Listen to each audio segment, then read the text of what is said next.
l'importante è mangiare. Sì. Cioè, perché a fare il peso smettendo di mangiare anche le scimmie lo sanno fare, insomma. Sì. Mangiare a sufficienza quando prepari un match. Sei tranquillo, c'hai energia per allenarti. Tranquillo. Sì, ecco, diciamo che c'è differenza tra sostenere una preparazione mangiando a sufficienza e farlo da denutrito. Sono contro il taglio del peso perché non posso vedere la gente che sviene nella vasca o che taglia 20 kg. Questo te lo dicono i coach? Non lo posso, tutti, coach, medici. Ok. Non posso vedere il taglio del peso, no, ma io ti spiego, no, ma non vogliono sentire. Ho fatto una foto che sembrava un culturista, cioè fisicamente Sì, ero bellissimo. Ecco, allora, Però che tu sia bello non ce ne frega un No, cazzo. però Cioè, no, nel il mio senso che obiettivo non era- è quello cioè, l'obiettivo. no. Allora, noi stiamo parlando di discipline dove agli atleti viene richiesto di fare un peso al quale una persona sana di mente col cazzo che ci vivrebbe. certo. Cioè, quando uno mi dice no, ma io ho mangiato bene, significa ho mangiato pulito, gallette, pollo, riso, uova, nelle quantità che volevo io.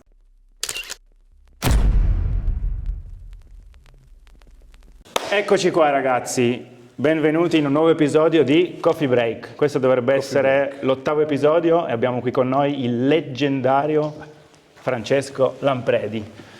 Buonasera. Buonasera.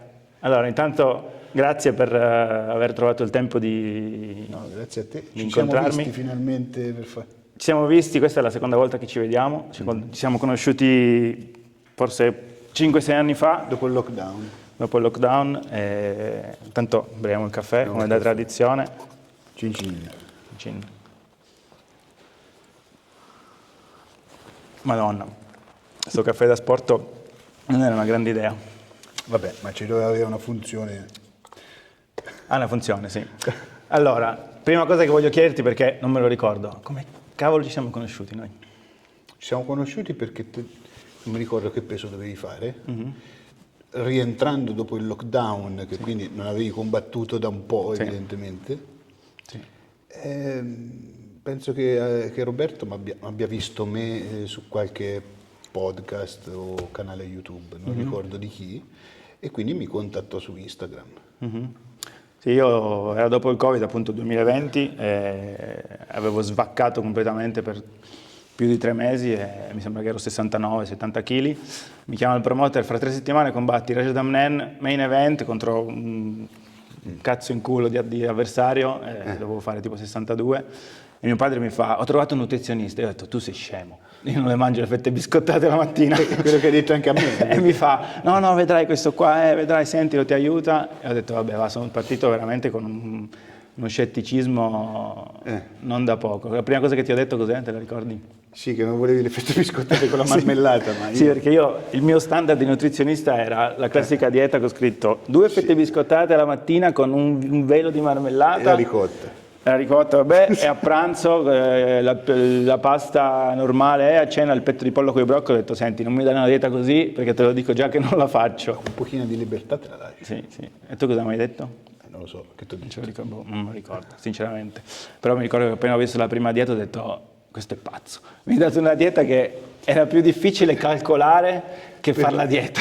Sì, però penso che tu stessi mangiando più del solito rispetto a prima. Sì, no, poi Non so se è questo che ti ha convinto poi. diciamo che intanto quando ho capito, perché quando mi hai mandato mi sembrava un documento di tipo legale che non riuscivo a capirci niente, poi quando ho capito e mi hai spiegato ho detto cavolo, ho mangiato, ho detto minchia sto mangiando e quindi ho detto, e poi ho visto, ho detto sai, già il fatto di capire che hai diverse opzioni in ogni pasto, che puoi anche mixarle, cioè puoi decidere di mangiare 2 tipi di... Poi era più semplice di quello che sembrava però. Sì, no, poi quando la capisci è semplicissima. Poi lì ho detto, boh, ma allora così riesco a farla perché mi gestisco io, boh. Ma infatti il punto è proprio questo, cioè che l'importante è mangiare, Sì, cioè, perché a fare il peso smettendo di mangiare, citando anche le scimmie lo sanno fare, insomma. sì. Infatti la cosa anche che mi aveva detto mio padre, che mi fa, questo è specialista nel taglio del peso. E io ho detto, un italiano è specialista nel taglio del peso, ma chi cazzo si crede di essere questo?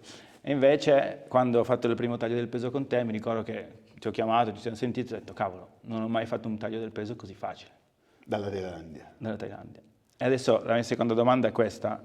No, ma aspetta, però Vai. mi interessa questa cosa. Perché? No, perché qual è stata la differenza? Bah, allora, io facevo il taglio del peso Thai style, quindi allora, fino a fine training camp, cioè il giorno in cui ti alleni ancora forte, tipo 3 giorni prima del match, sai com'è in Thailandia, no? Ti alleni forte fino a 3 giorni prima, mangiavo qualsiasi cosa. E dai 3 giorni, sai, calcoli 3 giorni fino al giorno del peso, e da quei 3 giorni lì iniziavi con sudorina, ridurre drasticamente le calorie, ma a caso, cioè non Drasticamente le calorie. però neanche riducendo i carboidrati, cioè mangi magari che ne so, il petto di pollo con il riso, mangi meno riso, ma non condisci e cose così, e metti la sudorina e vai a correre al sole, mattina e pomeriggio, col thailandese dietro con la moto che ti dice vai veloce. Va Thailandese bene. o non? Ora io mi sale un attimo di prendere il controllo della Vai. conversazione, perché questo fatto qui del ridurre le calorie drasticamente a caso. Allora, all'epoca, adesso no, perché adesso lo stanno facendo in tanti sta cosa, però all'epoca non so quanti ce ne fossero che tenevano la normocalorica durante il taglio. Per quale motivo? Perché significa mischiare due piani diversi, perché un conto è l'ipocalorica che ti serve per perdere grasso nel lungo periodo, quindi perdi grasso e ci vuole tempo. Quando te tagli il peso del grasso non te ne frega niente, perché tanto non perderai mai grasso, chissà quanto grasso in pochi giorni. Il piano lì è sull'idratazione, sul bilancio idrico, quindi a questo punto magna in normocalorica. Non c'ha senso di stare senza mangiare, Certo. anzi è controproducente perché sostieni meno la disidratazione se non mangi neanche. Certo. No? Allora, qual è il senso di tutta questa giostra del taglio del peso? Ce ne sono, anche qui ci sono vari livelli, ma il primo è sicuramente il fatto che ti serve per mangiare di più. Mangiare di più quando? Non mangiare di più quando sei a casetta tua col pigiama di Spider-Man. Cioè, quello non ci interessa, anzi, quello è un altro problema. Ti interessa tagliare il peso se lo utilizzi come uno strumento strategico che ti permette di mangiare di più quando stai preparando il match. Perché altrimenti la mentalità da pugile di merda per cui inizio la dieta un mese prima del match quando so la data, questo ti porta sempre nella condizione molto poco furba di non mangiare un cazzo proprio nel momento in cui ti devi allenare più forte. Ti risulta sta cosa? Certo, sì, quello è stato forse uno dei cambiamenti più grossi da quando... Invece il primo senso di questa modalità è mangiare a sufficienza quando prepari un match. Sei tranquillo, c'hai energia per allenarti. Tranquillo. Sì, ecco, diciamo che c'è differenza tra sostenere una preparazione mangiando a sufficienza e farlo da denutrito. Senza dubbio. L'hai provato? Sì, ha voglia. Infatti, cioè, è proprio quello, cioè il segreto è quando ho iniziato a allenarmi con la tua dieta, dopo che avevo già fatto una pre-dieta prima, comunque un piano nutrizionale, arrivare durante il training camp e avere i carboidrati, potevo mangiare i carboidrati per avere energia. Benissimo, a me questa terminologia, non so se te l'ho mai detto. Correggimi. No, non c'è da correggere, è una cosa personale, non è che ti devo correggere. A me mi fa incazzare sentir parlare di camp perché di solito è così, se intendi camp come il momento dove ti accendi e allora inizi ad allenarti seriamente e a seguire una dieta. Camp è la parola che descrive questa mentalità, per me. Mentre invece gestire una categoria di peso, ma semplicemente fare una vita da atleta, significa che allora, qui si entra in un discorso molto ampio, perché ci può essere un modo di intendere la preparazione atletica come un ricalcare un modello prestativo di un certo sport. Però questa è un'idea che ha delle insidie, perché ricalcare un modello prestativo significa comportarsi sempre come nel momento della prestazione, cioè il ring.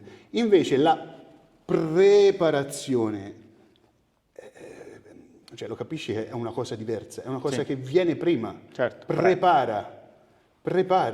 Quindi quando te sei off season senza match in vista, lì il tuo allenamento e la tua dieta si settano su un miglioro la composizione corporea nell'ottica di migliorare le prestazioni. E poi sotto match, allora sì, ricalchi il modello prestativo. Cioè, per dire, a te sicuramente c'è una correlazione tra quanti muscoli hai, quanto grasso hai e quindi il rapporto tra peso e potenza, no? E poi le qualità atletiche che ti servono sul ring. Devi essere esplosivo, devi essere Veloce, potente. Ok? Però se te non hai costruito quella situazione lì, quella condizione lì, il massimo che te puoi fare ragionando per camp è ogni volta ricomincio per tornare alla condizione in cui stavo 3 mesi fa. Mentre invece secondo me è più ambizioso dire io voglio essere sempre migliore. No? Quindi tutto questo lavoro, chi pensa che la dieta sia uno strumento per fare il peso e ragiona in questi termini, si è già perso tutto il lavoro sulla composizione corporea e le prestazioni atletiche. E in più non mangia nemmeno un cazzo mentre si allena.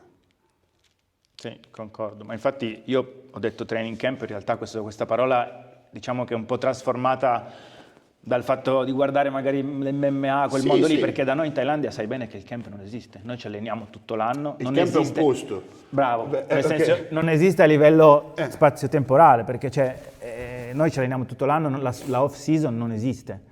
Cioè noi abbiamo incontri... Combattete anche spesso però. Combattiamo spesso e combattiamo sempre, cioè a Capodanno io ho portato 2 ragazzi a combattere il 31 dicembre e il 1 gennaio c'era un evento, quindi c'erano dei ragazzi che combattevano il 1 gennaio, quindi noi siamo sempre in training camp, fammi dire training camp, siamo sempre in allenamento. Sì, sì. Come training camp io intendo quando il promoter ti chiama e ti dice hai il match, oppure il tuo ragazzo ha il match.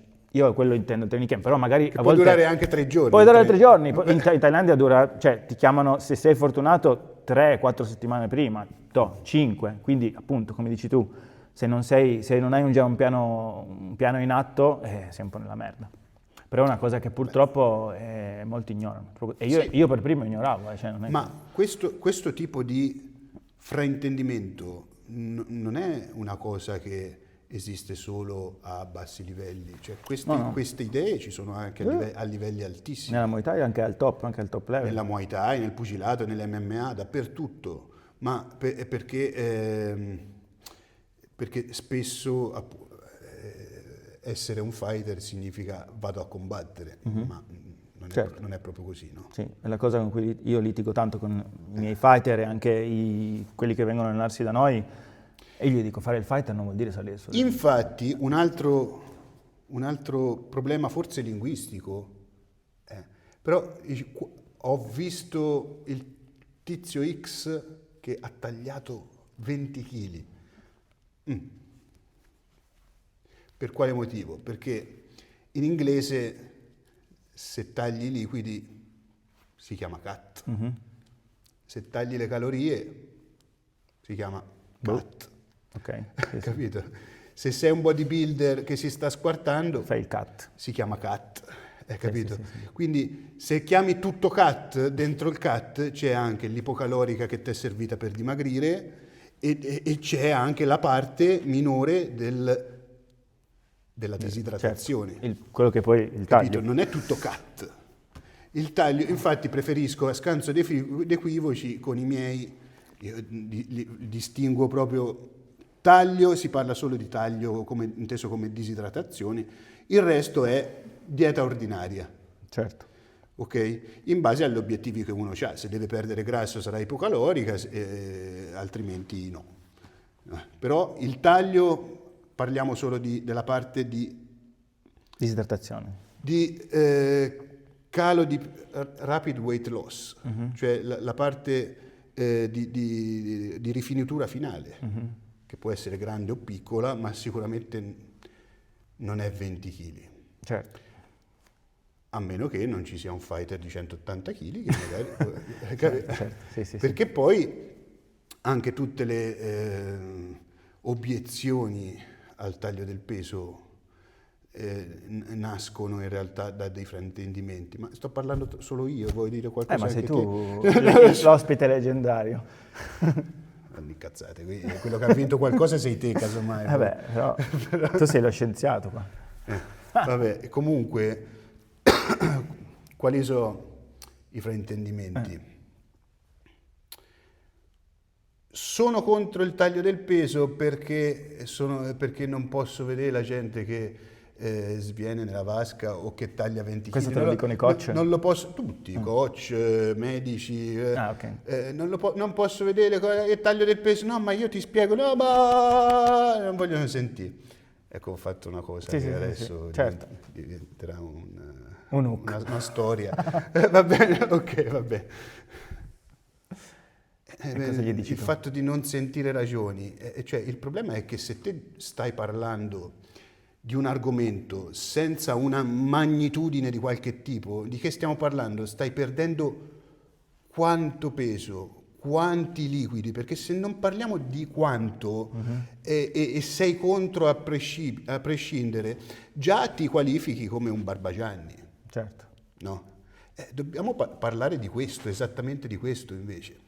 Perché se te vai in letteratura trovi delle soglie diverse, però più o meno ti dicono che entro il 2% di disidratazione la prestazione atletica rimane buona, magari che ne so, arrivi entro il 5 ancora non c'hai problemi, poi insomma fino al 10 rimane. Quindi ci sono due tipi di soglie. Uno, quanto ti puoi disidratare al massimo per non correre rischi per la salute. Pericolo, certo. E lì ci sono soglie più conservative che magari ti dicono anche 8%, poi in realtà nella pratica dici che anche il 10%, se non, a volte anche di più. Poi dopo il 10 effettivamente ci sono dei rischi, ma non sono dovuti alla disidratazione, ricordatelo perché poi magari lo diciamo dopo. Ok. Si è spento.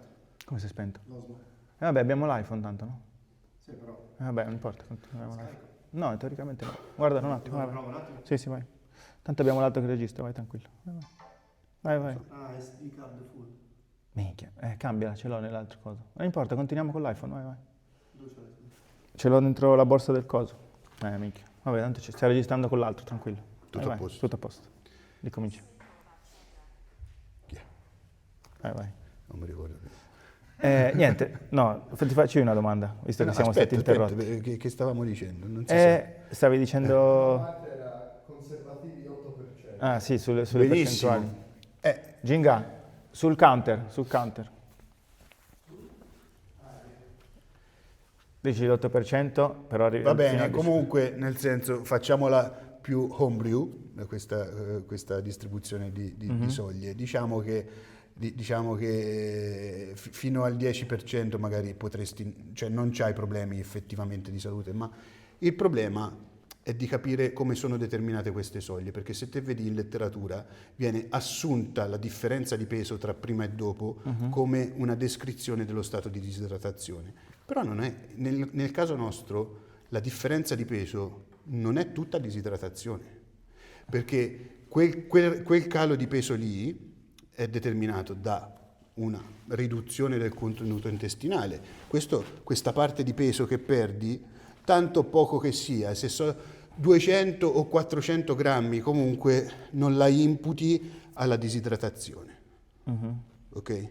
Poi il glicogeno e l'acqua legata al glicogeno dentro i muscoli. No? Cioè se te fai un circuito e consumi non lo so, un 30-35% del glicogeno che ci hai stoccato nella muscolatura, cioè te facilmente puoi perdere 2 kg o anche 3 kg in base a quanto pesi. Certo. No? Solo di glicogeno, glicogeno. e acqua legata al glicogeno. Penso. Più o meno No? Quindi anche questi 3 kg non sono imputabili alle 3 disidratazioni. kg per uno di quanto peso, per capire... Allora, facciamo un calcolo fammi fare un calcolo facile. Allora, se ad esempio Però non mi può far fare Vabbè, sti giusto calcoli adesso. per capire, cioè, Vabbè, per avere anche un... Allora, se pesi 70 kg, a naso, dai. se pesi 70 kg e c'hai un 10% di massa grassa, 7 kg sono di grasso, quindi 70 meno 7, 63. Poi quanto ci avrai? 6 kg di organi interni? 53 meno 6, 47. No? Minchia, sei ancora... Poi Nonostante tutta la mangiata sei in forma. no, sto usando le ultime risorse. Perché poi, quanto siamo? 47? Sì. 47 li levi 3 kg di pelle, non lo so quanta cotenna c'hai, però ti facciamo 3 kg. 3 kg. Poi devi... Vabbè, dai. Allora, 47, 44, secondo me c'avrai 40 kg di muscoli, se sei al 10%, no? 40 kg di muscoli moltiplicato per 20, 25, facciamo, vabbè, tra i 20 e i 25 grammi di glicogeno per chilogrammo di massa muscolare, è una cosa proprio così, a spanne. Beh, a spanne. A spanne. Diciamo che te tra glicogeno e acqua legata al glicogeno effettivamente stai perdendo, se con una deplezione, un circuito che ti fa perdere un 30-40%, facilmente potresti perdere tra glicogeno e acqua legata al glicogeno 2,5 litri di acqua e glicogeno, cioè sommati insieme. Acqua più glicogeno. Quindi, Acqua più glicogeno, Ok. capito? E sono 2,5 kg. Capisci che questa insieme magari al contenuto intestinale che non hai, cioè più o meno siamo sui 3 kg scarsi che già hai perso questi 3 kg, ma ancora non sei sono disidratato. non sono imputabili alla disidratazione. Penso, vedi. Capito? Quindi se fai le cose Quindi per quelle bene... soglie vanno reinterpretate, quelle soglie che vedi. 2%, 4%, 5%, dipende poi dagli studi che leggi o dalla pratica che sai che funziona nella pratica. Però comunque sia, questa parte di peso qui non è imputabile allo stato di idratazione. Quindi ci puoi aggiungere ulteriormente una percentuale in più, o no? Sì. Sia per quanto riguarda la salute, che per quanto riguarda... Però per fare questo tipo di ragionamento è necessaria una cosa molto importante: non essere delle foche. Che vuol dire? Cioè degli stupidi che capito, che non guarda, dici, c'è scritto così questa soglia, sì, ma leggi bene quel dato. Leggilo bene, che cos'è? Perché ti danno quel numero? Perché stanno assumendo la differenza di peso come stima della disidratazione. Certo. Capito? Sì. Questo è il motivo per cui trovi gente che magari spesso taglia più del 10% di peso, non di disidratazione. Sì. Ok, sicuramente però tra glicogeno, acqua, contenuto intestinale e disidratazione difficilmente arriverai a 20 kg. Quando qualcuno dice che ha tagliato 20 kg, c'è in mezzo anche la parte dell'inglese cut che riguarda l'ipocalorica. Sì, per forza. Però lì torniamo al tema centrale. Perché ci hai avuto bisogno di fare l'ipocalorica durante il camp? Perché hai mangiato come un porco fino a quando ti hanno detto che avevi il match. O no? Esatto. Quindi, se ti accendi solo nel camp, fai cut 1, cut 2, cut 3, cioè prima non mangi, poi non bevi, cioè, ma come cazzo ti stai allenando? Sì. Però alla fine la realtà è che molti fighter fanno quello, ma appunto anche, come dicevi tu, a livelli altissimi. Come si cambia questa mentalità? Come si cambia? No, dimmelo te, come si cambia? Io posso solo raccontarla. Io anche. Magari cioè, l'hai provato, Sì. ma mi hai anche chiesto di non tagliare. Sì, una volta, mi Ti ricordo. sei divertito Sì, anche. ne parlavamo ieri sera a cena, che ti ho chiesto, io voglio fare questo cazzo di match senza mettere la sudorina neanche una volta. E sono arrivato che Dammi i sembravo... numeri, che peso dovevi fare quella volta, te lo ricordi? Mi ricordo 62-63, però una cosa tipo 60. Partendo quanto tempo prima, da quanto? Bah, ero comunque in forma e sarò stato 67-66 massimo, però solitamente da 66-67 tagliavamo. Invece quella volta lì ho detto no, io non voglio mettere la sudorina perché era il momento in cui stavo iniziando a capire bene la tua dieta, ho detto cavolo, con questa dieta secondo me posso arrivare senza tagliare, ma era ancora la mia mancanza di... cioè dovevo ancora aggiungere i pezzi, ma tu non mi hai detto di no, cioè anzi mi hai fatto fare quello che volevo, poi ho sbattuto la testa, comunque il match l'ho fatto, adesso non mi ricordo neanche che match era, se ho vinto o perso, ma comunque la prestazione è andata bene. Te di che hai vinto? Ma sì, poi sono uscito che sembravo, ho fatto una foto che sembravo un culturista, cioè fisicamente Sì, ero bellissimo. Ecco, allora, Però che tu sia bello non ce ne frega un No, cazzo. no, però, Cioè, no, nel il mio senso che obiettivo non era- è quello cioè, l'obiettivo. no. Cioè, allora, il piano, c'è solo una disciplina in cui la prestazione coincide con l'estetica, È il bodybuilding. che è il bodybuilding.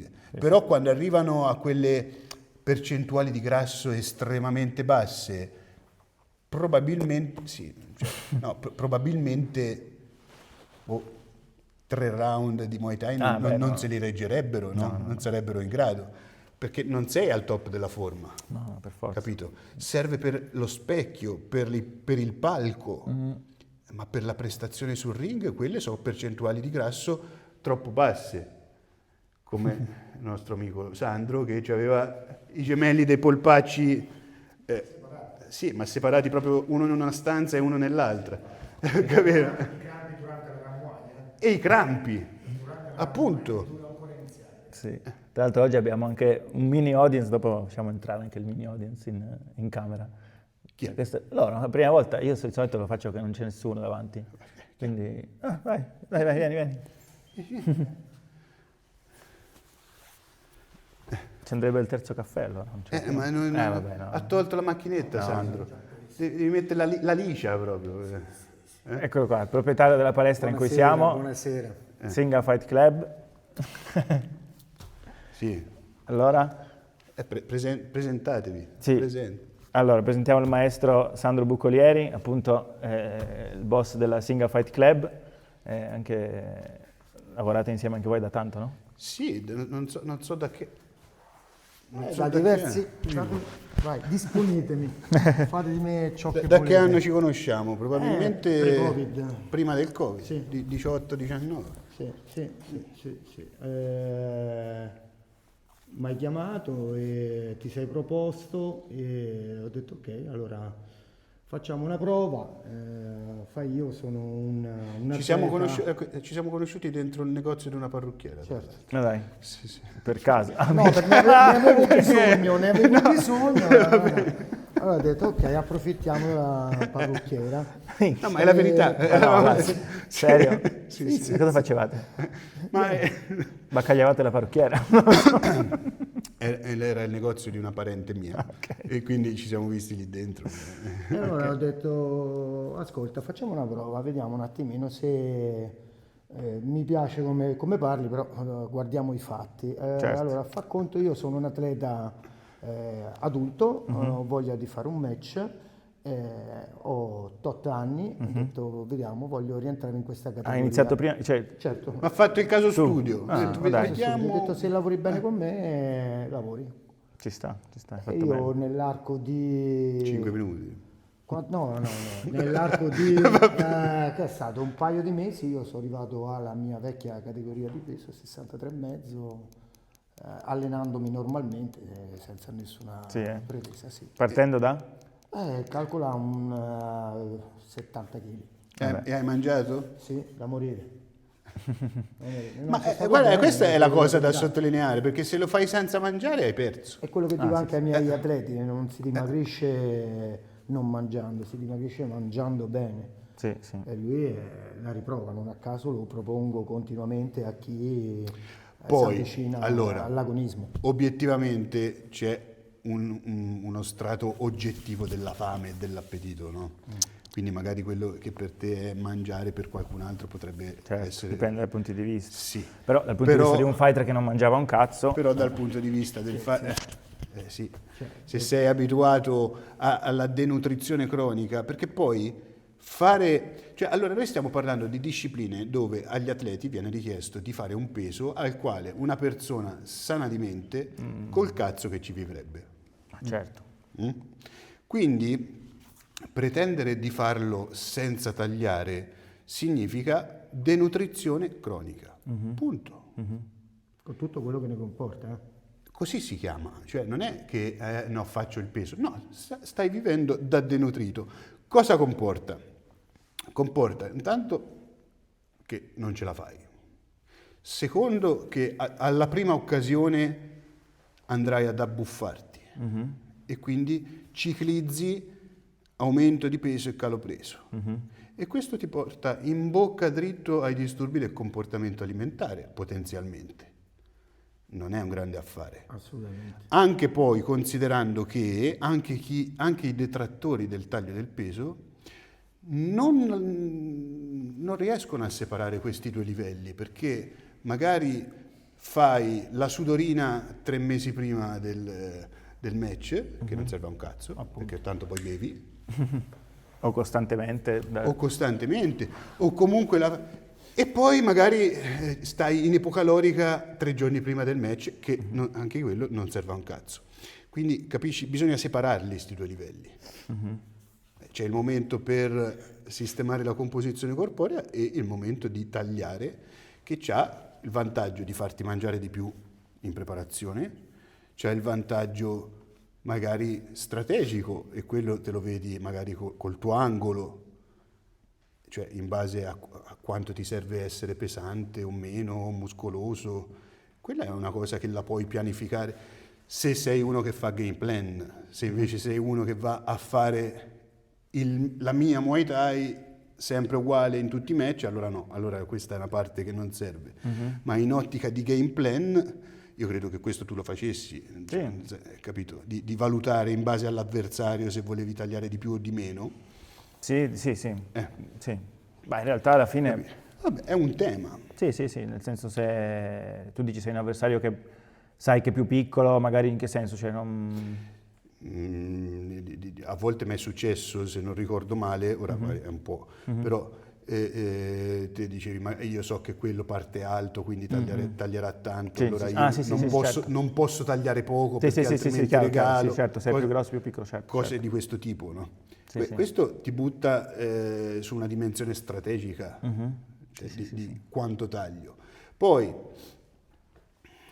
ma se tutti tagliate, allora dove sta il vantaggio? Infatti, questa è la domanda che fanno molti, magari anche gente che non ha niente a che fare con lo sport, ma quando gli spieghi cos'è il taglio del peso e perché lo fai, dicono ma non ha senso come cosa. Vorrei rivolgermi a degli certo. agonisti, Certo. a degli ma cioè, vorrei ribaltare la domanda, no? Ma se ci fosse veramente questa condizione in cui non taglia nessuno, ma te non cercheresti di avvantaggiarti e tagliare? È lì alla fine il Cioè, capisci che... Si fa per quello, quindi... Poi c'è chi lo fa attivamente per prendersi vantaggio, c'è chi lo fa per di conseguenza devi farlo. Generalmente non si fa per motivi strategici, si fa semplicemente perché sei un ciccione, devi dimagrire e devi fare... ho detto cose poco politiche. Devi rientrare? Ma no, ma figurati. Questo è colpa. Io ieri mattina ero magro, poi mi ha portato in giro lui a mangiare e guarda, ora devo fare il taglio del peso. Capito? Ora devi fare ricomposizione corporea, non taglio del peso. Come? Prima ricomposizione, poi taglio Prima del peso dopo. No. Tanto mica devo combattere. Capito? Capito? E quindi, ecco, insomma, cioè, si tratta esattamente di questo. Te hai interesse nel fare il peso e poi vado su perché io so io? Non mi piace. In che senso? Che senza Nel strategia? senso, tanto io il peso lo faccio. Sì, quello è il classico che senti Io il sempre. peso lo faccio. Poi non sono nella massima condizione atletica, non importa perché io ho il talento. Vabbè, vai. Però, cioè, tanto è una questione di testa, cioè non è una questione... Cioè, io penso che sia diverso dagli scacchi.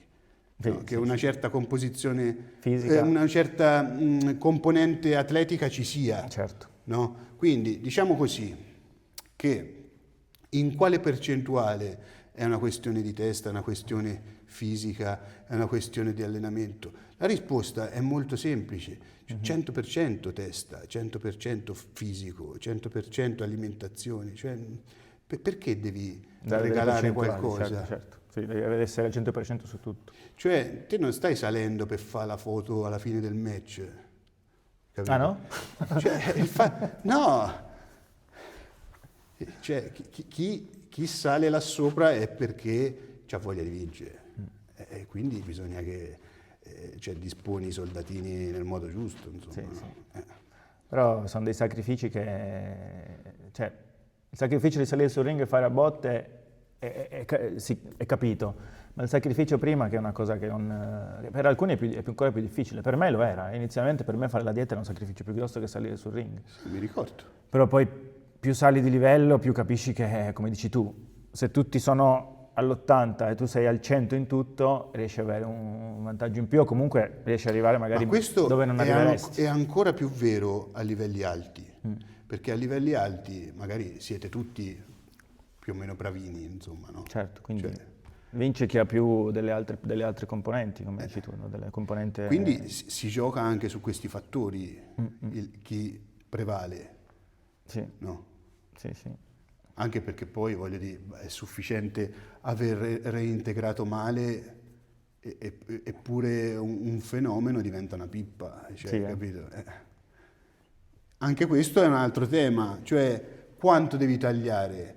Allora, la cosa che veramente ti limita e va presa seriamente in considerazione è quanto tempo c'hai per reintegrare. Perché tanto il collo di bottiglia del reintegro è il tempo che c'hai a disposizione. Certo.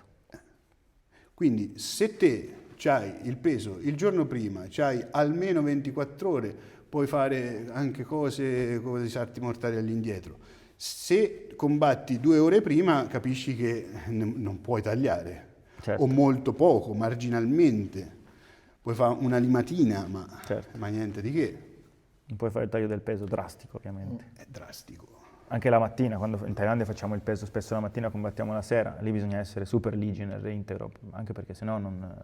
Sì, allora lì infatti il problema è di usare bene il tempo che c'è a disposizione. Ovviamente se fai il peso la mattina presto e combatti il pomeriggio e nel mezzo c'hai conferenza stampa, parrucchiere, cioè, non lo fai. No, quello no. No, devi stare un po' lì sul pezzo, no? Ma il reintegro, che ne pensi del reintegro con quello che capita? Sai, il classico, perché anche lì io prima di iniziare con te seguivo la scuola tradizionale che, sai, i Thai dopo che finisci il peso ti dicono, boh, vai, mangia quello che vuoi, roba fritta, riso, vabbè, il riso ci sta anche, però... Allora, diciamo che a noi quello che ci interessa è sicuramente... Allora, il reintegro che cos'è? Cioè, te nel taglio che cosa hai fatto per tagliare? Hai ridotto Carboidrati? l'acqua, L'acqua, ok. l'acqua, cioè l'hai sudata e poi hai bevuto di meno o niente. Certo. No. Hai ridotto l'acqua, hai tolto i carboidrati, hai tolto il sale. Tanto o poco, cioè puoi togliere tanto o poco l'acqua, tanto o poco i carboidrati. Il reintegro comunque sia significa rimettere dentro quello che hai tolto. No? Certo. Quindi se te hai tagliato 3 kg di, diciamo, acqua, tra tutto, però facciamo il conto che sia solo acqua, Certo. Per semplicità. per semplicità. Se hai tagliato 3 kg, allora sicuramente per bocca ci deve essere un sovradimensionamento di quello che reintegri, perché non tutta viene assorbita. Chiaro. No. Però sicuramente non può essere meno di 3 per reintegrare al 100%. Poi abbiamo detto che c'è un 2% oltre il quale, cioè se te sei disidratato all'1% performi ugualmente? Sì, però noi reintegriamolo uguale, no? Reintegriamo tutto ugualmente. Sicuramente non può... Io ho sentito gente che dice, no, ma io con il mio nutrizionista mi ha detto che io posso reintegrare, cioè se taglio 3 kg posso reintegrare 2. Cioè, Perché? ma non lo che so. senso? Non lo so, però capisci che non tornano i conti, no? Certo. Ma come minimo dovrei reintegrare 3. Se no Come che senso ha? minimo, ma diciamo anche 4, no? Sì, sì, sì.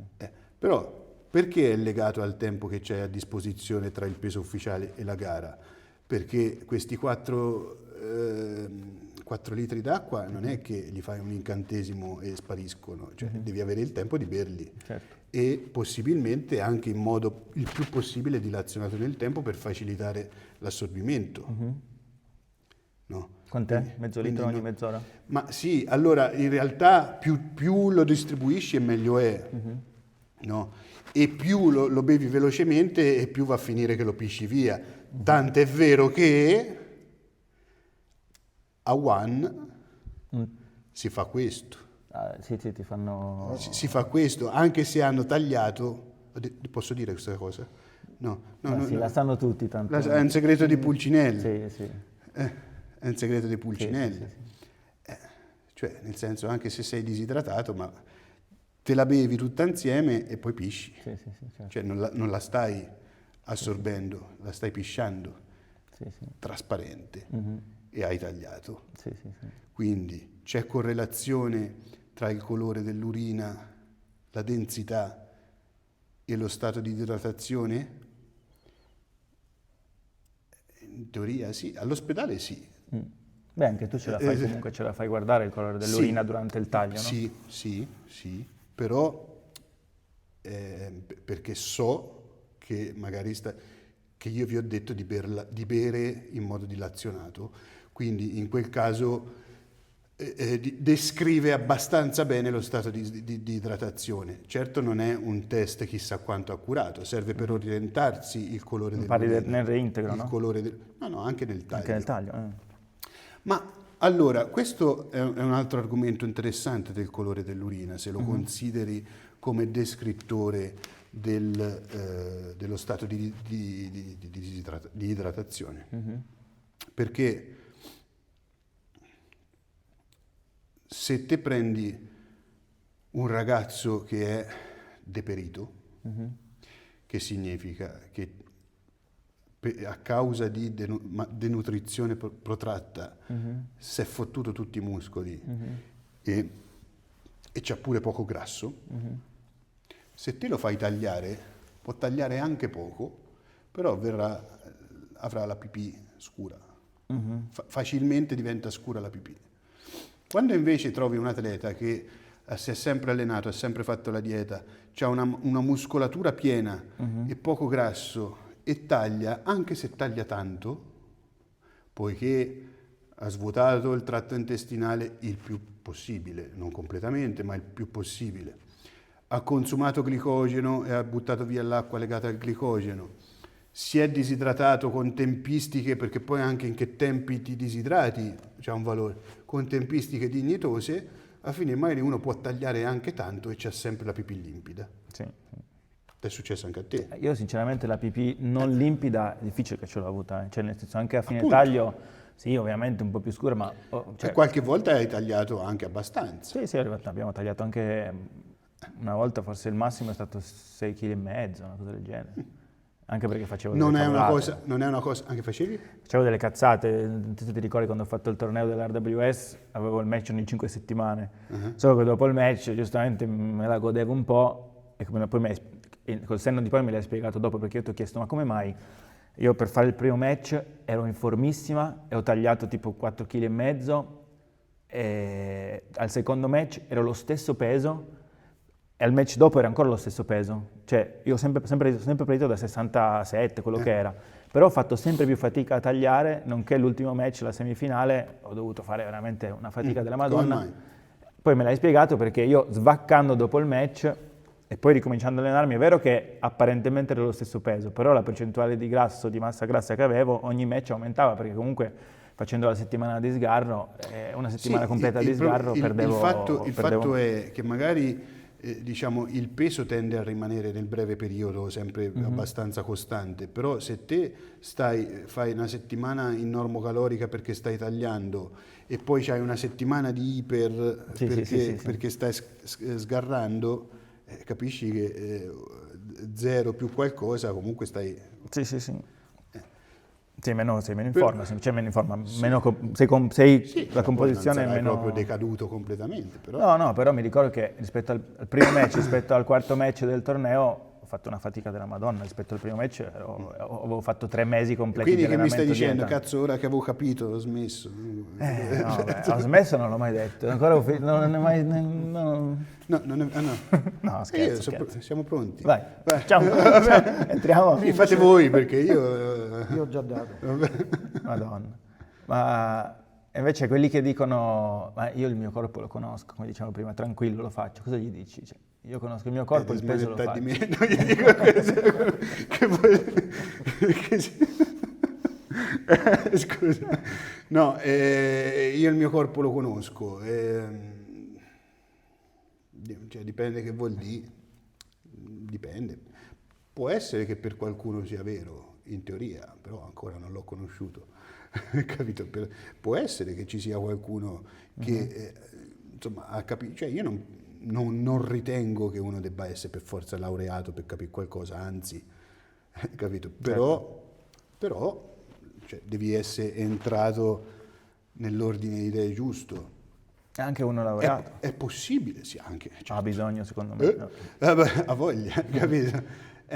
È possibile che uno si conosca, però in realtà quando uno dice ma no, scusa, io conosco il mio corpo, in realtà sta dicendo no, guarda, io continuerò a fare quello che ho sempre fatto e a orientarmi in base a come mi sento. Che sì, va abbastanza bene, ma c'è un problema. Che se uno, per esempio, mangia in base a quanto sente la fame o a quanto sente che richiedono i muscoli, è vero che i muscoli richiedono quello, è vero che c'hai fame, però magari è vero pure che devi perdere del grasso, capito? Quindi se te ti orienti in base a questi segnali qui, rimani come sei. Quindi a volte tutti i segnali che senti, magari è vero che li senti, però il problema è esattamente l'opposto, è che la tua fame e il tuo adattamento devono seguire quello che decidi di mangiare. Perché l'adattamento esiste proprio per questo, e è proprio quello che sfruttiamo. Quindi viene prima, c'hai un obiettivo, decidi cosa mangiare, e questi segnali devono seguire e adattarsi. Si adattano poi. È il contrario. Certo. Sì, è come dire la sera magari è tardi e non hai sonno e dici, boh, non ho sonno, non vado a dormire, e ti metti a fare qualcosa. Non arriverai mai a andare a dormire un'ora decente se continui così, stessa Diciamo, cosa, poi no? fai fatica a svegliarti. Sì. Certo, se ascolti sempre, sì. Ma invece, cazzo, perché altre cose mi sono dimenticato. Minchia, ce l'avevo qua. Minchia. Vabbè, ok, ci sono. Quelli che... La categoria del peso, come si sceglie? Perché io, nella mia esperienza, vedo... L'altra volta tu mi dicevi l'opposto, ma io vedo delle persone che mi dicono io combatto a 70 e magari, che ne so, normali sono 72, 73, ma li vedi chiaramente che sono... Può essere che sia fuori dall'inquadratura. No, tranquillo. Che sono sovrappeso, che comunque hanno da perdere. E tu invece mi dicevi che hai delle persone che invece vogliono arrivare a fare dei pesi troppo bassi, troppo estremi. Sì, come si fa a scegliere la categoria del peso senza esagerare né da una parte né dall'altra? Allora, tanto per cominciare, prima di tutto bisogna capire a che livello stiamo. No? Livello di esperienza e di età. No? Cioè, parliamo di una persona che si è sviluppata o di un ragazzino più piccolo? No, una persona sviluppata. Parliamo di persone sviluppate. I ragazzini crescono, quindi già è complicato. No, se una persona è completamente sviluppata, diciamo la prima cosa che ti deve guidare è il rendimento dell'atleta, no? E poi sulla base di come rende l'atleta magari decidi cosa gli è possibile fare, perché se voglio dire, se un atleta pure in una categoria dove sta comodo vedi che fa fatica a tenere quella condizione fisica, come fai a chiedergli di più? Già sta facendo fatica lì, no? Quindi bisogna vedere anche la fibra, perché poi c'è anche una base genetica su cui lavorare. Sì, Sì, Sì, questo è innegabile. Ma la storia delle ossa pesanti, questa roba qui? Ma non è un No, fatto dai. di ossa, è un fatto, è un fatto che alcune persone hanno, magari vedi un ragazzo di 1,90 che fa il superleggero, muscoloso. Superleggero sarebbe che pesi, sai che nelle Muay Thai Ma ci allora, sono i nomi delle ma al di là di categorie. questo, cioè, nel senso, se te vedi uno che è 1,90 e pesa 65 kg o 60 kg, capisci che È perfetto per la Muay Thai. ma è poco, è troppo poco, è troppo poco, no? Capito? E quindi c'è una base genetica, perché magari è un italiano medio di 1,90 col cazzo che pesa 60 kg, È chiaro. oppure ci può pesare ma sarà senza muscoli, come fa quello a averci i muscoli e pesa così poco? C'è una base genetica, magari ho esagerato un po' i numeri, però, insomma, no, però sicuramente c'è una base genetica da considerare, ma quello serve solo a dire che non ti puoi confrontare con quello che fa qualcun altro, devi capire qual è il tuo potenziale, non confrontarti con quello di un altro, perché magari a quello gli viene facile una cosa che a te fa fatica a fare. No? Quindi questa sicuramente è una cosa da prendere in considerazione.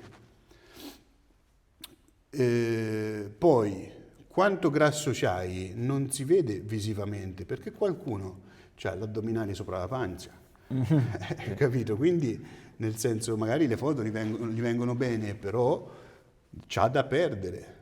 Viceversa c'è qualcun altro che magari lo vedi che ha una bella cotenna spessa, però poi di grasso viscerale non c'è un granché. Sicuramente te non devi guardare tanto le circonferenze, scusa se ti prendo come modello, ma hai capito? Però se uno ha una pellina fina così, la pelle, probabilmente non gli puoi chiedere di dimagrire, Certo. no? Perché non ce n'ha più. Cioè, se invece c'ha una bella plica spessa quanto un dito, allora qualcosa da perdere c'è, no? Certo. Quindi vedere la plica sicuramente ti aiuta ad orientarti, no? Poi uno deve anche provarle le categorie, quindi te magari provi a ridurre la percentuale di grasso corporeo, lontano dal match la riduci, no? E poi sulla base di quanto tempo c'hai, quindi se sei dilettante, c'hai il peso dello stesso giorno, sai che puoi tagliare poco. No? Quindi vedi quanto ce n'ha di grasso addosso che si può togliere.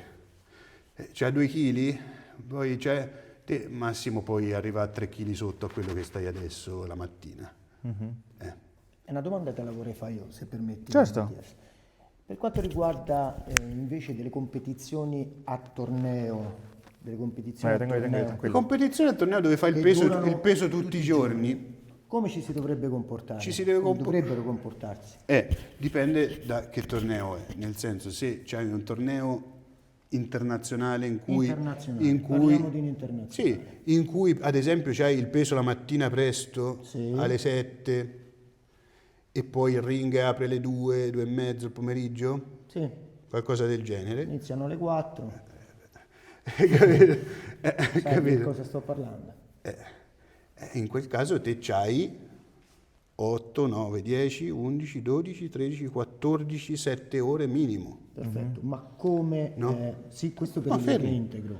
Certo, ma bisogna partire da questo per ragionare su Ok. questo. Bisogna partire da questo. Quindi se te c'hai 7 ore, sicuramente non le puoi spendere tutte a ciucciare. Devi fare anche qualcos'altro, magari ne consideri 5. E quindi te sai che in quelle 5 ore ogni mezz'ora ti fai mezzo litro, e a quanto arriviamo? 2 litri e 2 litri mezzo. e mezzo. No? Quindi diciamo che quando hai tagliato 2 kg hai già fatto quello che potevi, avendo quel tempo a disposizione. Ne vuoi tagliare 3 perché se sei ispirato, va bene, tagliane 3, ma di più non puoi fare. Comunque l'ideale sarebbe tagliarne al massimo 2. Stiamo sempre ragionando personaggio X sconosciuto. Ovviamente questa è una cosa che va commisurata alla categoria di peso. Ovvio, perché sennò poi diamo Certo, idee strane che poi si... non è la sì, stessa, capito. cioè non è la stessa cosa far tagliare 2 kg a uno di 90 kg o a una ragazza di 50, è diverso, è tutto un altro scenario. Però la differenza, come Ok. lo gestisci? La differenza tra uno che deve fare il peso, combattere, poi va a farsi la vacanza, oppure peso, combattere, e il giorno dopo deve ricombattere, e il giorno appunto, dopo nel deve sen- ricombattere. Qual è la differenza tra gestire quello e gestire un match che poi... Cioè, poi questo invece lo fanno già tutti, e semplicemente quando hai finito di combattere devi andare a sudare Devi riprendere. per la mattina dopo. Quindi però questo che significa? Che se magari c'hai qualcuno che ti dice quanto e come reintegrare appunto per stare in quel 2% dove c'è la prestazione, capito? Lì ci può essere un reintegro non completo, perché la prestazione atletica cala oltre il 2%. Quindi te magari anche se non reintegri al 100%, ma ti lasci un pezzettino da reintegrare, va bene uguale e ti mantiene più vicino per il peso del giorno dopo. Poi sicuramente in quei giorni lì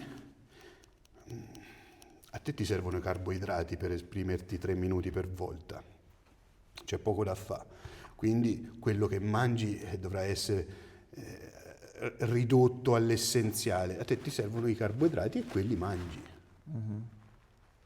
Basta.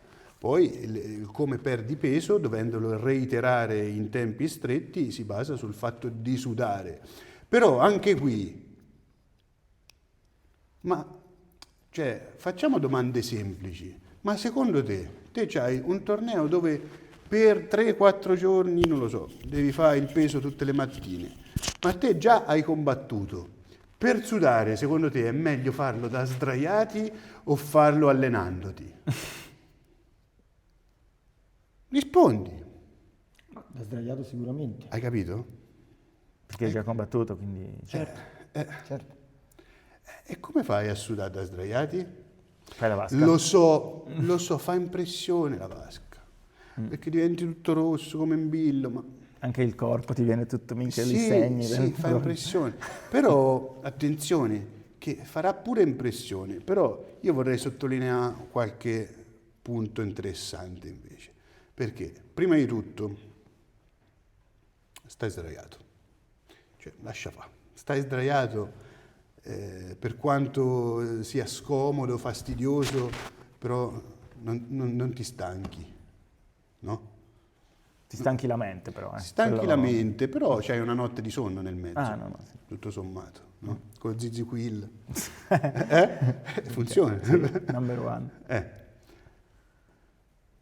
Poi conta anche quanto tempo rimani disidratato, quindi tanto più è acuto il metodo che utilizzi. Cioè, con la vasca se la fai bene, e lì c'è anche un discorso di temperature dove io sono un po' fuori scala rispetto a... però, Nel senso che però Roberto è d'accordo con me. Roberto Ti è piace d'accordo. farci bollire praticamente, vero? Ti piace metterci a bollire. Non è che mi piace, è che obiettivamente il problema non è di disidratazione, perché il corpo tuo è bravissimo a gestire la disidratazione, è bravissimo.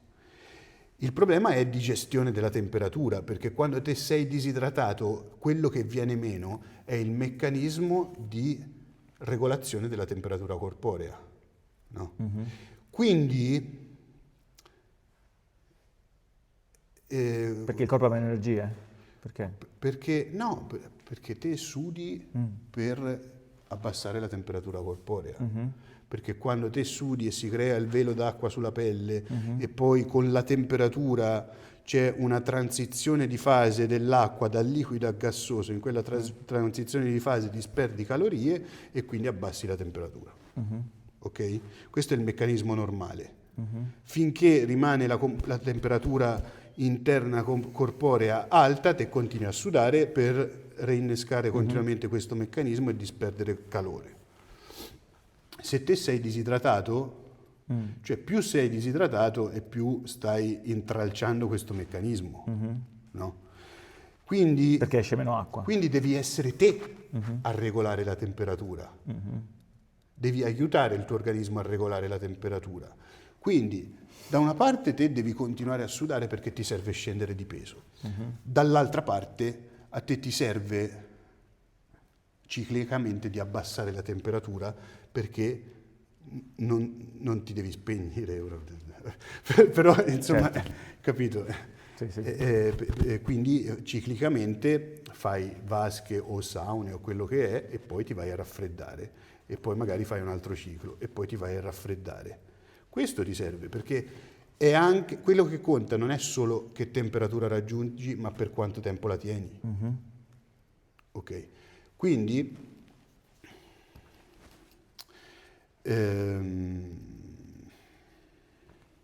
Ti sei Ti perso. sei perso. Ma no, aspetta. Vai. Tagliala sta cosa. e che taglio? Tutto naturale. Vai. Naturale, manco il tonno ti sei magnato. Capito?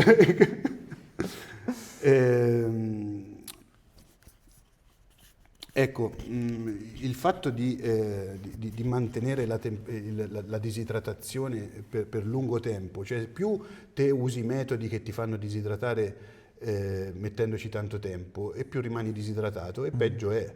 Quindi utilizzare un metodo che invece sarà pure antipatico, tipo la vasca, utilizzando anche temperature che sono tanto, no? Però primo ti puoi acclimatare preventivamente, è una cosa che andrebbe Preventivamente fatta. durante il Camp, la parola che non sì, si dice. quella parola che inizia per C, capito?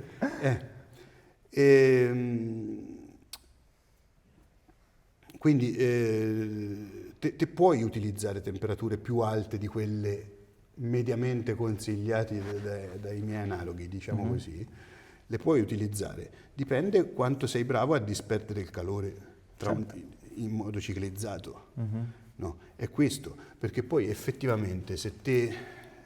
A volte mi succede, sì, ma io l'ho fatte le vasche ma non ci ho perso niente. Perché? È perché io ho seguito, ho visto su internet, diceva tra 38 e 42 gradi. Vabbè, se la fai a 38 gradi e non perdi, che significa? Devi aumentare. Sì. Fino a che temperatura si Non può te lo fare dico, senza... non te lo dico. No, è segreto... Non te lo dico. No, non te lo dico anche perché è molto soggettivo. Ok, poi no, non è vero, non mettiamo Cioè, informazioni del no, cazzo. ma poi meglio non dire, non voglio che imitino, perché ci sono anche dei personaggi strani nel mondo. Sì, no, è vero. C'è anche gente, la dico? No, non dillo Non perché dico. poi rischiamo di far danni, poi Cioè, ci no, riprendono, no. ci diventiamo responsabili. Ma una domanda, che non è una domanda perché lo so, è vero che quando si inizia a lavorare con te, se inizi a lavorare un mese prima del match, sei la persona più odiata del mondo, ma se invece si inizia prima, cioè se io... In che senso? Perché se tu mi fai un piano nutrizionale, una dieta a ridosso del match, io ti odio perché sei una dieta... Se parti alto un mese prima, Però certo se che invece mi te la odi. faccio, se invece te la chiedo un bel po' prima come dici tu, è vero che la tua strategia è farmi mangiare il più possibile per vedere il mio corpo fino a che prestazione arriva e dove si stabilizza? Ma è semplicemente, guarda, non è che sta sul cazzo solo a te se ti do poco da mangiare, mi infastidisce. Senti una merda pure tu? No, non è che non mi sento per niente una merda, però, Lui che ti però, capisco, assolutamente. però non io si sono sente una la- merda, però non mi piace perché so che ti sto uccidendo la prestazione. Non lavora ti sto- comodo. Ma poi allora, per tagliare ti serve di avere i muscoli pieni. Se io a un mese prima ti devo uccidere di ipocalorica, quindi anche con pochi carboidrati, io ti sto svuotando i muscoli. Quindi anche per tagliare non sarà il top. No? Se invece te questo lavoro l'hai fatto più gradualmente, partendo prima, considerando tutto sto divenire di composizione corporea, e poi sotto match puoi mangiare abbastanza, i muscoli non ce l'hai svuotati. Ma non è meglio? Sì. Però per dire che io ho fatto delle diete con te che veramente mi è capitato di mangiare di più di quello che avrei mangiato normalmente. Quasi di più di quello che il mio organismo ci L'importante è che chiedeva. abbia funzionato. Ha funzionato? No, però nel senso, molti, sai, pensano alla dieta, e quando vedono che faccio la dieta mi dicono: ma tu mangi la pasta quando fai la dieta? Cioè mi chiedono queste cose. Sì, E ma non so appunto- come spiegarglielo ma che... appunto cioè, perché è considerato come un modo, uno strumento per fare il peso, mentre invece la dieta è uno strumento per lavorare sulla composizione corporea principalmente. Ma non è più corretto chiamarlo piano nutrizionale piuttosto dieta? Proprio per... No, Sì, no, sì, perché secondo me no, anche. no, Stai buono, no, fai no, male. no, perché no. Allora, piano nutrizionale, consigli per... significa... È molto fighetto come nome. A parte che è fighetto e quindi... Però, cioè, quando uno mi dice, no, ma io ho mangiato bene, significa ho mangiato pulito, gallette, pollo, riso, uova, nelle quantità che volevo io. Sì, sì. Ma le quantità sono determinanti. Certo. Quindi io vorrei proprio sottolineare il fatto che è una dieta, nel senso è una prescrizione che devi rispettare. E se non la rispetti, piegamenti. Sempre. Cioè, capito? Non è più corretto. È proprio fuorviante.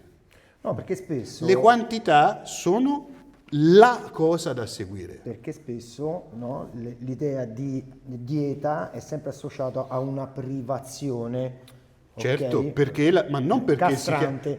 si chiama dieta. No? Sì, sì, a Ma, volte. ma quello non che perché vedo, si ma chiama solo- dieta, perché appunto la stai te utilizzando come uno strumento per fare il peso, mentre invece non sarebbe così. La dieta serve per migliorare la composizione corporea.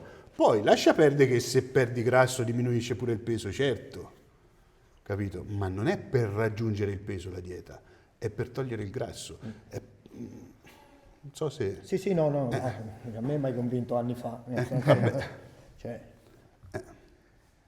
E quindi taglio del peso con il dottor Lampredi? No, il taglio del peso, allora, io quello non so se sono riuscito a spiegarmi prima Sì. perché mi sono un attimo shutdownato il cervello, però quello che è importante è gestire la temperatura Sì, sì, e sì. gestirla, non usare temperature basse, gestirla. È diverso, non è l'accento tanto su il quanto ti disidrati, l'accento è in che tempistiche lo fai, no? Utilizzando quale temperatura, capito? Poi la disidratazione, il corpo la sa gestire, ovviamente deve protrarsi il meno tempo possibile. Cioè, le idee base sono mangiare il più possibile sempre, più possibile, non enormemente, più non posso. enormemente tanto, più possibile in base agli obiettivi che c'hai e le scadenze che c'hai.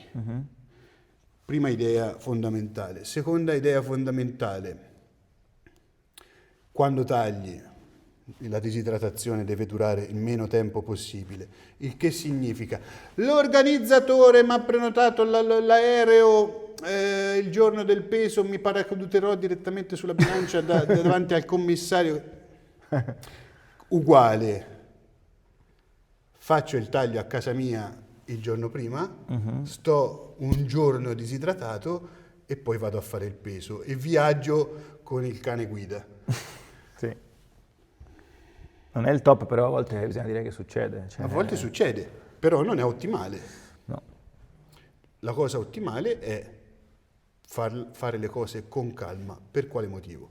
Quindi a volte può pure valere la pena, l'organizzatore mi ha pagato quell'aereo e quell'albergo, può valere la pena, in base alle situazioni, di dire vabbè io mi prendo l'albergo e arrivo il giorno prima, preferisco, perché io devo stare lì, fare le cose con calma, ho bisogno di non fare una vasca dietro all'altra, una sauna dietro all'altra. Per quale motivo? Perché devi ciclizzare, devi gestire la temperatura, devi avere il tempo, devi sapere quando, lì sì conoscere il proprio corpo, sapere quando hai bisogno di fermarti, rinfrescarti, fare la doccia, il tuffo in piscina, per chi ce l'ha, voi ce l'avete? Sì. Figo. Sì.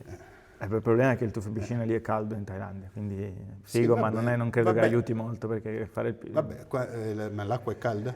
Non è caldo, ma non è neanche fresca. Cioè, però sì, diciamo che è meglio di Vabbè, però insomma la massa d'acqua comunque scarichi le temperature, la teoria. scarichi.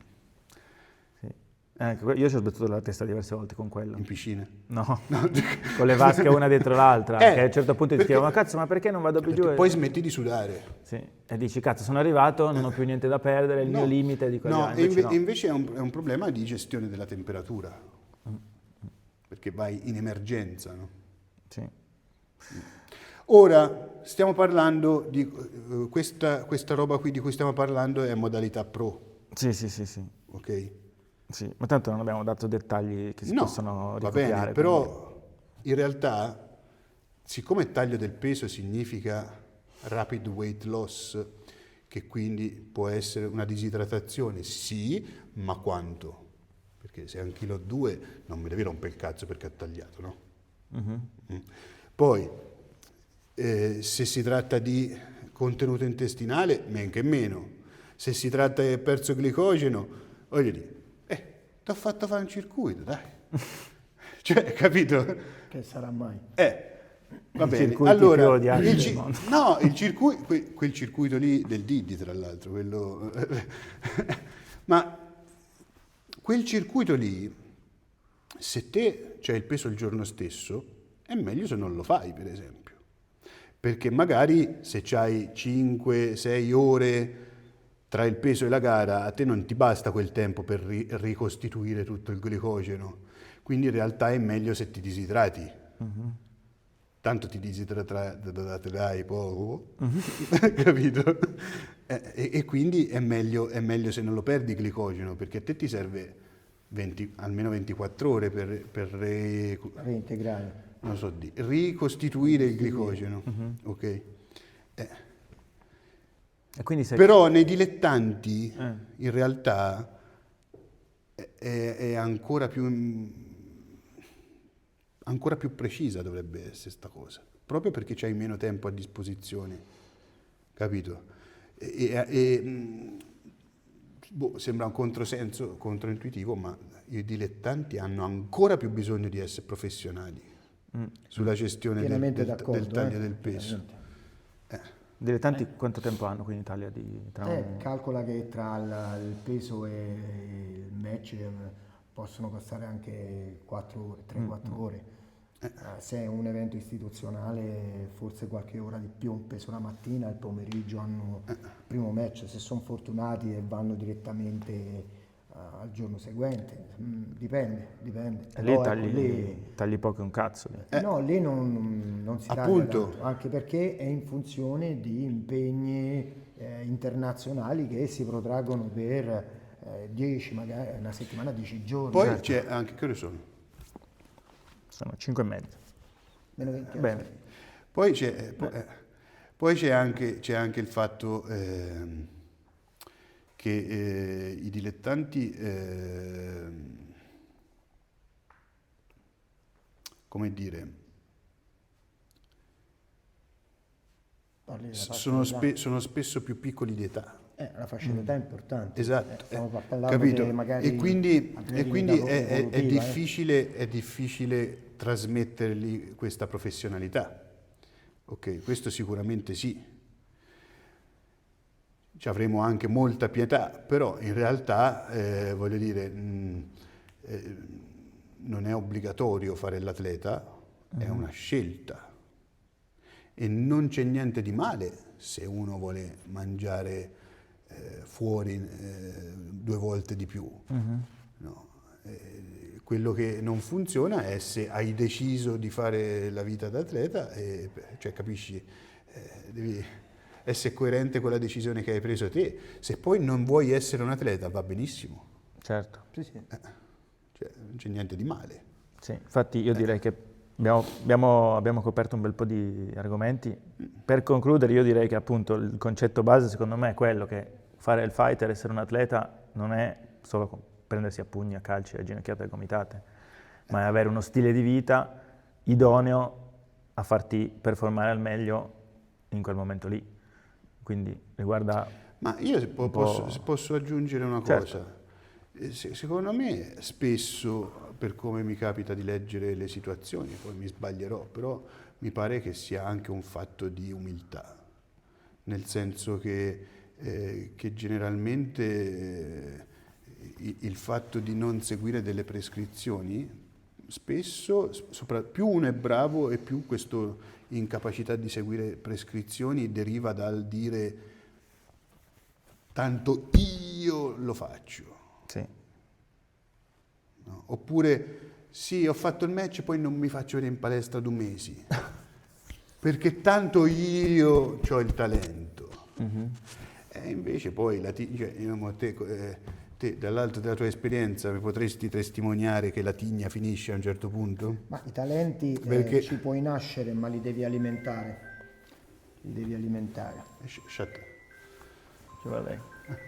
I talenti vanno allenati perché se no finiscono. E ho visto gente meno talentuosa raggiungere degli obiettivi importanti quando magari c'era quello talentuoso. Che poi non ha compiuto niente. Ma assolutamente, assolutamente. Quando arriva appunto al discorso di doversi impegnare, diventare professionale, prendersi un impegno e protrarlo nel tempo. vedi bene Invece come va. avere un team in cui Certo. ognuno diciamo si accolla le proprie responsabilità. Ma tutti che parlano e e comunicano tra di loro, questo è Allora, importante. sì, in generale sì. Io a volte, posso essere onesto? Ma certo. Io a volte mi è successo anche questo, che con alcuni team ho detto, "Beh, scusate, io lascio il tavolo,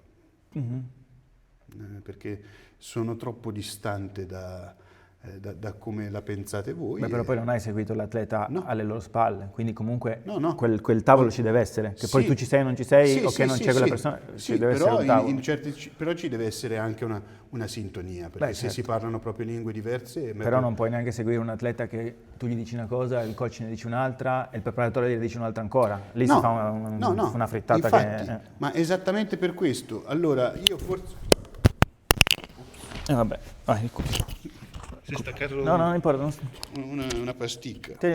mettilo così, Va bene. tienilo così, non importa. Tanto- Vabbè, comunque dicevo, io posso essere anche stato, diciamo, poco tenue nei modi probabilmente, però in fin dei conti si trattava anche di un fatto di onestà intellettuale, nel senso io la penso diversamente, quindi se volete fare come dite voi, io abbandono contro il mio interesse, può darsi, però ci guadagniamo entrambi probabilmente, no? Certo, ma tanto non puoi lavorare con tutti. Ne hai che non ce ne...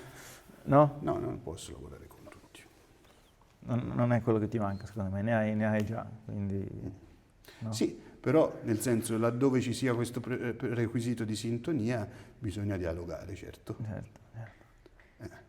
Io per esempio con voi, con Roberto, mi sono trovato proprio perfettamente in sintonia, come modi di fare, no?